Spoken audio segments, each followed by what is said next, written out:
I'ma keep winning, winning. I'ma keep winning, winning. Ooh. I'ma keep winning, winning. You can try to save yourself, keep winning, but you only go.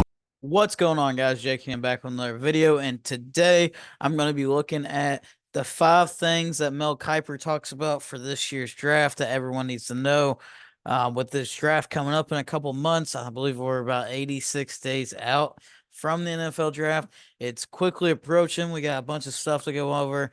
We got the Senior Bowl this week. We got the Combine coming up next month, and we have Pro Days after that, all kind of leading up into the NFL draft. But before we get into it, please make sure to like the video, comment down below anything you agree with, disagree with, so we can have a discussion down below in the comments. And make sure to subscribe to the channel because I'm going to be bringing you a bunch of NFL content, whether it's the NFL draft, combine, free agency, all that coming out. I'm going to be on it to be able to give you guys videos. So in this video came out a couple days ago. It's Field Yates and Mel Kiper again. Mel Kiper's giving his 5 things that you must know about the 2025 draft class. I'm going to be kind of going into it with kind of the stuff that he talks about. He kind of starts to lead off with Shador Sanders or Cam Ward, and he starts to discuss all these different things in the quarterback class pretty much. In my opinion, with what he talks about, obviously he talks about Cam Ward being the more toolsy guy. He has all the attributes. He does need to cut down on a lot of the turnovers. His biggest thing that he had, Cam Ward, was that he had a ton of turnovers in college. Although he's been through 3 systems, he's learned 3 different offenses, and every single year he ended up getting better and better. Compared to Shador, he was from Jackson State, then went to Colorado, stayed in pretty much the same system. I think he kind of pretty much brings pressure on himself. He tries to go for the home run play too much. He needs to definitely learn to pretty much just take what's given to him. And I think he tries to take too big of dropbacks and creates too much pressure for himself. So, in my opinion, Cam Ward's #1 in my book. Now, the biggest question now at this point is a quarterback going to go #1? Because we have the Titans president that came out, said that they're not going to pass up on a generational player. So maybe they take Abdul Carter, maybe they take Travis Hunter, and the quarterbacks kind of start to fall, and they go to the Giants and Raiders. Who knows? But another thing he kind of mentions in here is who's the third best quarterback. And a lot of times, the third best quarterback really kind of ends up falling off a little bit. And especially in this one, like we've seen a couple years ago, Kenny Pickett a couple years ago was the only quarterback taken in the first round. So it's been a lot of discussion of who's actually the third best quarterback because you obviously have Cam Ward and Shador Sanders. I'm gonna agree with him here, and he talks about Jackson Dart being the third best quarterback. I agree with him here. I think Jackson Dart is gonna be rising the boards. I don't think he's gonna be a first rounder. I think he could be a mid to late second rounder with someone that is definitely gonna need one in the near future. Maybe not right away. Maybe they don't need to move on right away. Potentially like the Jets. Somebody like the New York Jets can move up and get him if they get A-Rod back. They get Rodgers back for one more year and then allow Jackson Dart to kind of take over after that and see what happens and let him develop for a year. I think that kind of like the hell the Jalen Hurts situation went out in Philly when they took him in the middle of the second round. I definitely think that could go down. But also the argument here is Jalen Milroe. Is Milroe going to be the third best quarterback? Kind of with the Senior Bowl too, it's been going on. Who's better at the Senior Bowl? Jalen Milroe's actually been not doing very well. He's obviously has his rushing attack that's helps him out, and he's ranked on Mel's board as the #4 best prospect. He had 20 rushing touchdowns. I am gonna say Jackson Dart's the third best one. I think he just has a better ball and he's more fundamentally sound at quarterback right now. While Jalen Milroe, who definitely can use his legs and he's a better athlete. I think that he does need to wait a little bit and before he's able to kind of move on. And he's gonna need a lot more time to develop and get his game to be able to make the right decisions because sometimes you just kind of wonder like what is he doing in certain situations and he's trying to do too much with his legs. And he definitely had a big impact at Alabama, but in my opinion, I agree with Mel here. It's definitely Cam Ward, Shador, Jackson Dart, and then Jalen Milroe, and that's going to be kind of the top 4 quarterbacks. Maybe Kyle McCord gets in there, gets above Jalen Milroe because he apparently has been doing amazing at the Senior Bowl. A lot of people are starting to like him. He's been doing an amazing job. So Kyle McCord, maybe one of those guys that starts to impress people. Maybe he goes in front of a Jalen Milroe. So that's another name to keep out from Syracuse that has all type of passing records. I was at Ohio State the year before. So moving on to the next section of this video. In the next section of this video, he's going to talk about several different things. He's talking about who's the best pass rusher. He talks about Mykel Williams, Mason Graham, Abdul Carter. I think we're all in agreement at this point of the year that Mykel Williams is kind of the toolsy guy he's kind of like a Trayvon Walker, and Abdul Carter is definitely the best edge player in this draft. They're talking about he could possibly end up going number 1 overall to the Tennessee Titans. He's kind of that guy that is seen as that generational pass rusher in this class. I don't necessarily know if he's generational, but he's going to have a huge impact no matter where he goes, unless he goes to the Browns. And he plays across from Myles Garrett, or he ends up going to the Patriots with Mike Vrabel, or he ends up going to number 1 overall with the Tennessee Titans, and he's kind of that leader of that defense. Abdul Carter is definitely the number 1 player on the board and the number 1 edge player. It's him and Travis Hunter, who's overall the best player in the draft.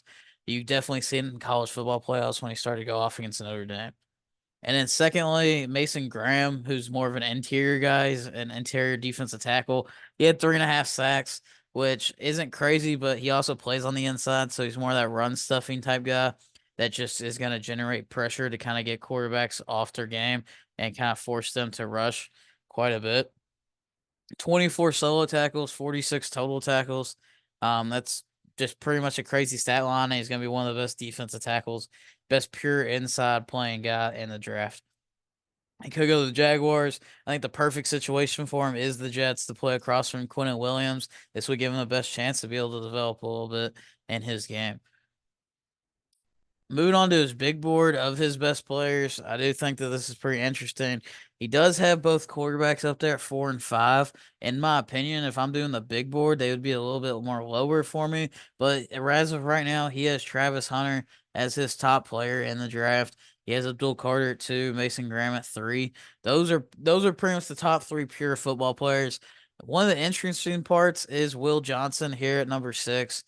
A lot of people like Daniel Jeremiah, we're kind of talking bad about Will Johnson and how a lot of scouts are going to start questioning his speed and that different aspects of it.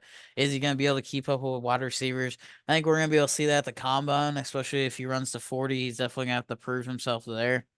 And then he rounds it out with Tetero McMillan, who's pretty much a 6'7" or 6'5" receiver that's going to run like a 4.7 in the combine.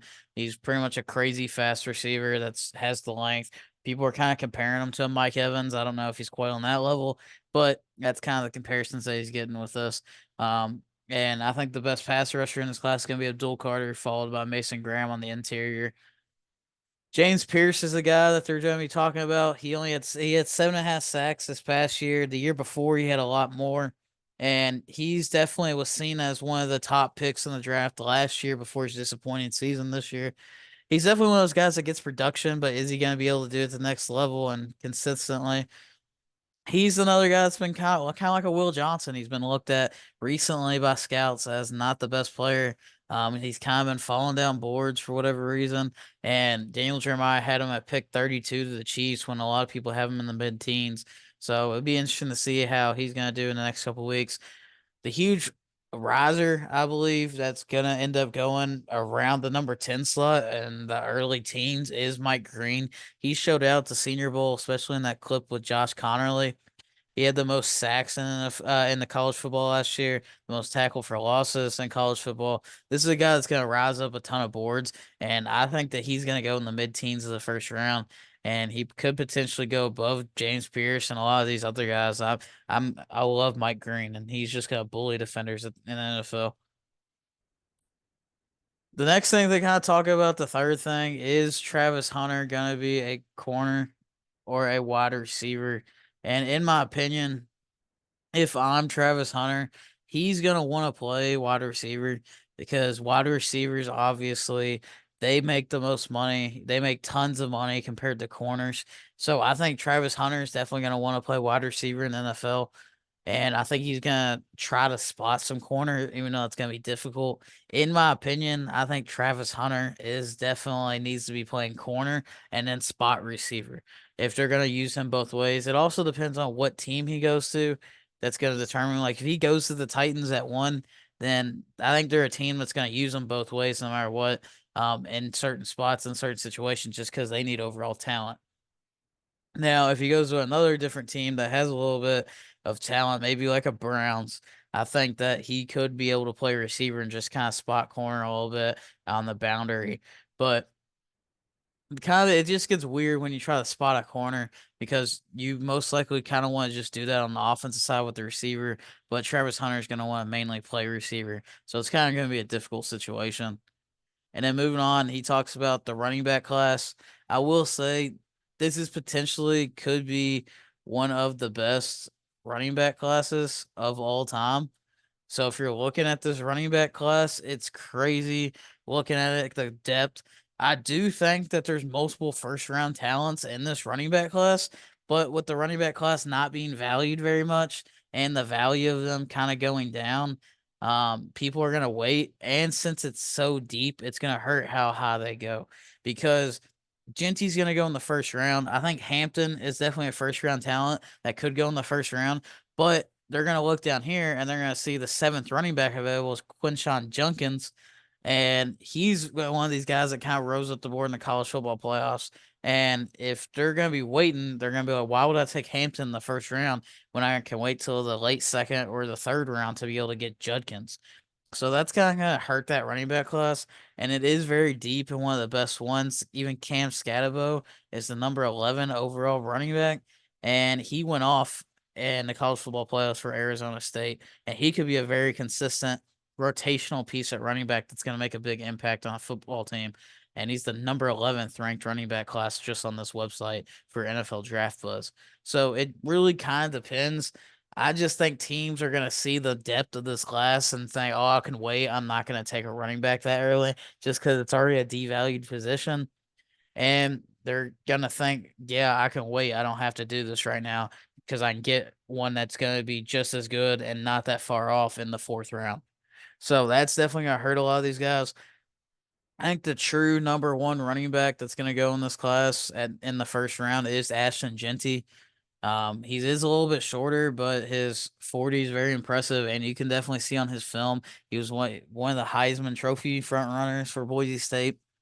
And just his ability in his film to be able to make guys miss with that combination of speed and power is definitely going to be a huge outcome. Now, where he goes could be a question. He could go as high as number 10 to the Bears.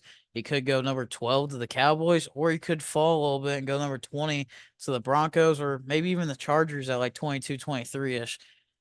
So it's really just gonna depend how people see him, how they see the other needs. 'Cause I do think the Cowboys could potentially look at more of like an interior trenches piece on their defensive line instead of Genty and maybe try to get a Rico Dow back. It really just depends how the buzz is gonna go, how he does at the combine, how his pro days and meetings go, fit with the team. And overall, this might be one of the best running back classes of all time. Um, because just the depth of it in general. A lot of these guys would be RB1s in other drafts, but now like Judkins is gonna rise up this board just from his playoff performance, but he normally could be like an RB1 or RB2 in a draft, and he's the seventh ranked running back in this draft. So just the crazy depth is honestly what goes with it. And then last thing that Mel Kiper brings up is all the injuries that goes with all these guys that are going to be coming out in this draft. How high do you want to take them? How high do you want to take a draft prospect that's coming off a torn ACL or a drastic knee injury like these guys that are in this draft? The number one guy I think is Josh Simmons. I think Josh Simmons is one of the better players in this draft. Through six starts, he didn't allow a single sack, but then he had a season-ending knee injury at week 6. So they definitely gonna have surgery. He's rehabbing out of it, and he was out for the rest of the season. Is he gonna be able to go at the combine? Probably not. So it really just depends what the medicals do when he's going to be taken. I think if he was healthy and played the whole year, he could be tackle number 1 in this class and go all the way into the top 10 and be one of the first off the board. Maybe even he could have went to the Patriots at number 4, but that knee injury is really going to determine how teams see him, and he could fall away to the late first round, and someone could end up getting a steal on a franchise left tackle just because this guy had a knee injury coming into the NFL, into the draft, and how is he going to heal from that?